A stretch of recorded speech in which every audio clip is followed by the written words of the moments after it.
This is your weekend reading for July 27th through 29th. I think I might be doing these bi-weekly, just check in for the weekend, sort of a way to keep yourselves accountable and keep myself accountable for this too. Um, so in the reading for this week, the gift was the King of Swords upright. So what ways have y'all embraced the King of Swords or embodied the King of Swords? Made time for yourself, made decisive decisions, made powerful decisions, um, gotten wisdom from your decision and your thoughts, and really paid attention to yourselves. I don't know why I'm flipping these cards over. I'm using the Shadowscapes Tarot today because it's really pretty. And also with the full moon and the eclipses happening today, I wanted to use something that gives a loving message. A lot of people are talking about this eclipse being something that will really change you, change your life, and sort of change everything. So, we are doing a past, present, and future reading with the intention that this reach the people it needs to reach most. We already had one card drop out. We'll look at that in a sec. When cards drop out like that, I like doing a sort of setting them aside and give them like an overall theme of the reading into the reading. So past, present, future for my audience, my adoring fans. What do they need to know? For the eclipse. So with the eclipse changing things, sort of my past, present, future reading here will be focused on what is it in the past that you need to let go of? Where are you now in the future? In the present? Where are you now in the present? What are you sort of experiencing for this weekend? And what does that, at the end of that energy, on the other side of that energy, what does the future hold? And it's a short future, a little window, 3 days. It's around noon here. I'm in Columbus, Ohio. So if y'all wanted to book a reading, book an in-person reading, and you're in Columbus, let me know. We got our last card. Perfect. So wonderful. Okay, we'll check on that at the end, actually. The bottom of the deck came out. So the first card that fell out, the Five of Swords. So we have this, one of the reasons I love the Shadowscapes Tarot is like it's so pretty, it's so stylized, the purple and the yellow. I saw somebody, they keep ametrine on their Shadowscapes Tarot deck because of that purple and yellow energy. So that's really cool. So Five of Swords, there's a bit of conflict here. But one thing I like about the Five of Swords is the energy is a conflict that is coming to an end and it's changing things. Like you may have someone in your life, a situation in your life, something going on that you don't really love, but you're having a hard time letting it go. So now is the time to let it go, and to not just let it go, but to walk away from it. Doesn't matter if you've won. I'm an Aries, so I get that energy of I need to win. I need to come out victorious from this fight.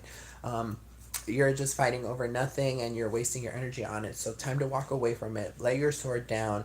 Take away your lessons from it, and move forward. A big theme throughout this reading. So let's see what else comes out. So Page of Cups in your past. So in your past, like I was saying earlier, something that needs to be let go of as we go through this transformation of the eclipse. The Page of Cups is, I'm feeling the youthful energy, sort of letting go of your youth, letting go of sort of trauma from childhood, perhaps, or, and I understand trauma from childhood isn't something you just drop like that. It is a process of healing. So sort of think back on your past. What patterns have you set up? What things did you learn that aren't useful anymore, need to be dropped?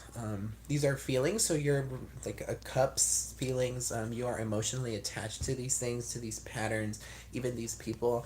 I've had a lot of, in the social media age, right, everyone talks about, I've had a lot of friends tell me, like, oh, I have this person on my Facebook feed, every time they post, it annoys me, or it's something racist, or it's something gross, or it's annoying, or uncomfortable, or they think it's funny, but that humor expired 20 years ago. and sort of these things. So like these people and things that we're emotionally attached to that aren't really useful to us anymore, because we've grown, because we're new people, because there's something else going on. So in your past, the thing you need to let go, sort of let go and untie of these useless things or things that bother you or piss you off. That kind of also holds you back, because again, I've had these friends and I felt it too. Like social media is just one example, but there are several examples. It could be a coworker, it could be a distant relative, or even a relative, someone that likes to hang out with you or ask for your time, but every time they do, you have this like, I don't really want to talk to this person, but I have to because we have this history together, or their family, or they're a family friend, or it's my mom's cousins, blah, blah, blah, blah. Like, let those people go and let those things go, because it takes you out of the moment.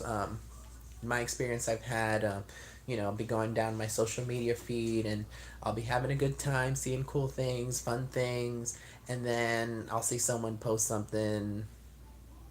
No, no, just no. Then I look at it, I'm like, no.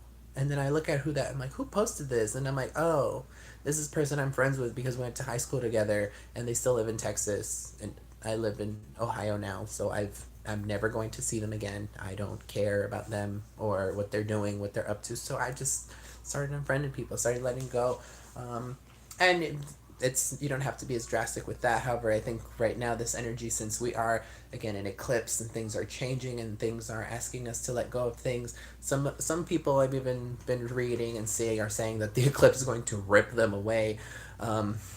It's kind of the choice we're given of, are we going to let the energy rip things away from us, or are we going to voluntarily let go?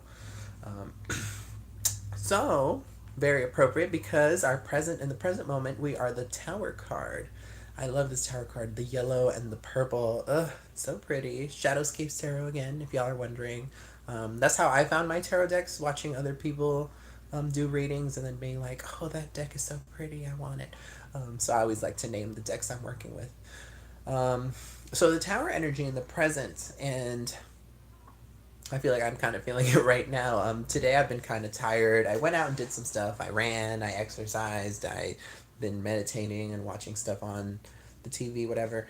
And I have this tired energy, and I think it's because we're kind of being, right now, we're kind of being rocked in preparation for this.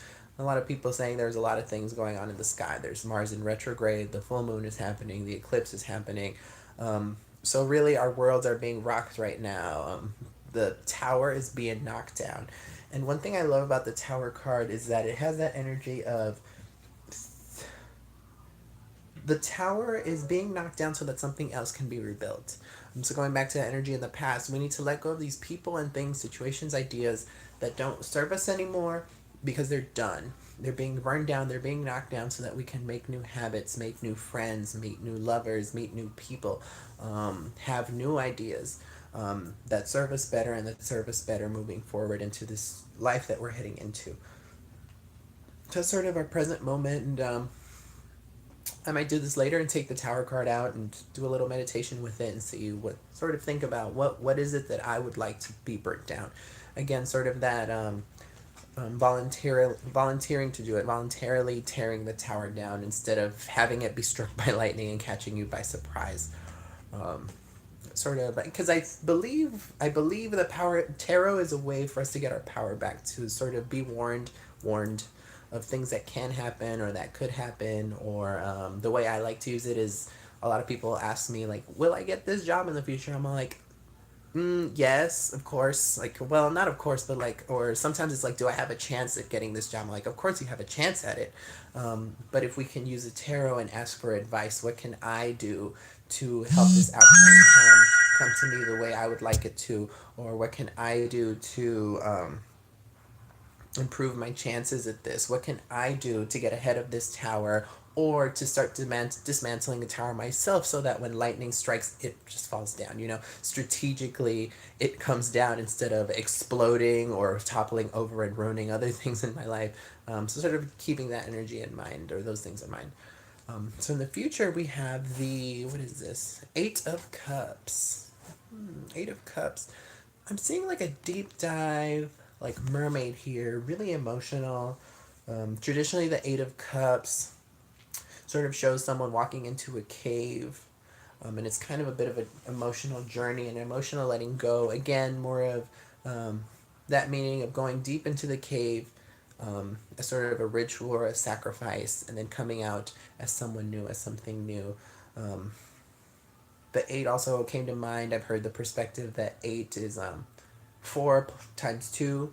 So 4 being a very stable energy, a very stable number, and 8 sort of having double that stability, having more of that stability. So in the future, right after the tower. So in the future, sort of having this like chaos happening around you this weekend after you're past the chaos, after the tower's been burnt down, after it's been knocked down, you've let go of the things you don't need anymore, you'll have this stability, this calmness.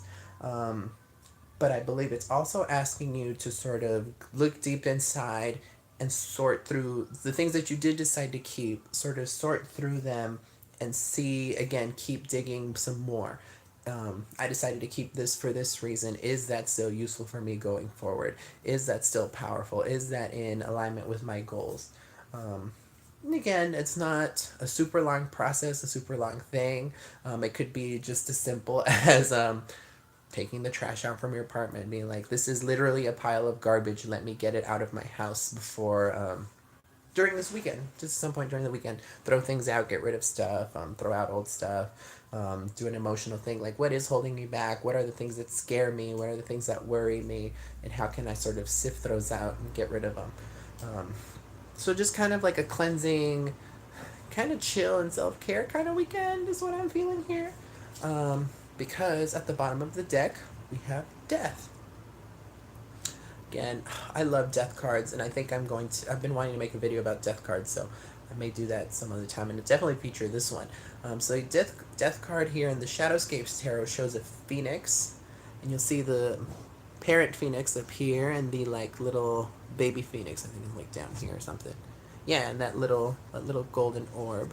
Woo! So you're seeing death is about rebirth, right? About things changing. Very appropriate for an eclipse season and for the energies we're working with. I also like the combination of the death and the tower card. But then also that 5 of Swords energy. Like all of these cards are about letting stuff go. Letting stuff go. Kind of I wouldn't say a promise, but just another thing I like to work with tarot is probabilities. So more than likely, we are reaching this point in our lives where our lives are going to change. Our lives are going to be very different than what we're used to or what they used to be.